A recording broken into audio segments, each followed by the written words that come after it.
Communiqué du Conseil national de sécurité. Le président de la République, Son Excellence M. Alassane Ouattara, a présidé ce jeudi 24 février 2022 au Palais de la Présidence de la République une réunion du Conseil national de sécurité. L'ordre du jour de cette réunion a porté sur la situation sécuritaire générale. Au titre de la dite situation, le Conseil national de sécurité a noté, à la suite de la présentation du ministre de l'Intérieur et de la Sécurité, une situation sécuritaire globalement calme sur l'ensemble du territoire. L'analyse de la situation sécuritaire a également fait ressortir que notre pays a enregistré, depuis 2012, une nette amélioration de tous les indicateurs de sécurité, contribuant ainsi à une baisse remarquable de l'indice de sécurité au niveau national. En outre, les dispositions prises au sein des différents commandements ont permis une meilleure gestion des ressources humaines avec notamment des forces plus professionnelles.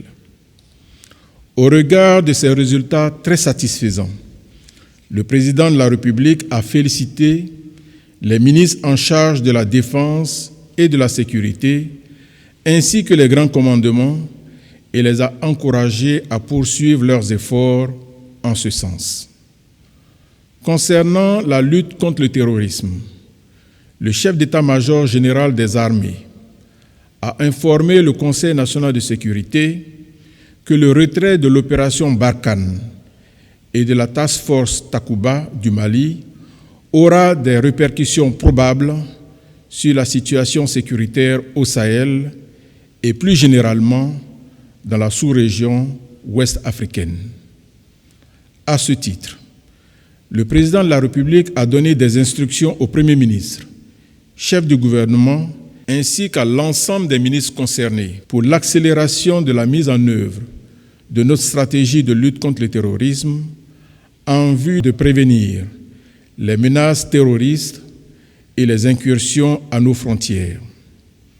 Il a, à cet effet, marqué son accord pour la poursuite des recrutements au sein des forces de défense et de sécurité, ainsi que pour l'acquisition de matériel et équipements additionnels, y compris des moyens de surveillance aérienne et de renseignement.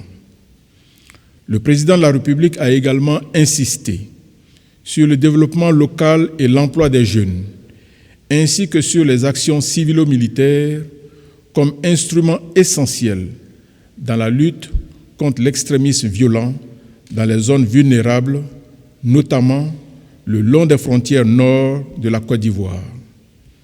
À cet égard, il a félicité le Premier ministre, chef du gouvernement, pour les actions de développement ainsi que les initiatives génératrices de revenus initiées récemment par le gouvernement dans le nord-est de la Côte d'Ivoire.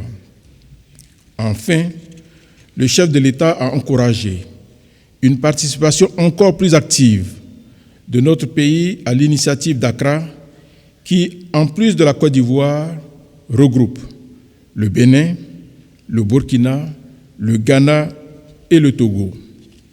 Cette initiative constitue, pour les pays membres, un cadre de partage de renseignements et de programmation d'opérations militaires conjointes contre les groupes terroristes. Au terme de la réunion, le chef de l'État a réitéré ses félicitations aux membres du Conseil national de sécurité pour les efforts remarquables déployés en vue de la sécurisation de notre pays. Il les a par ailleurs exhortés à maintenir cette dynamique. Fait à Abidjan le jeudi 24 février 2022.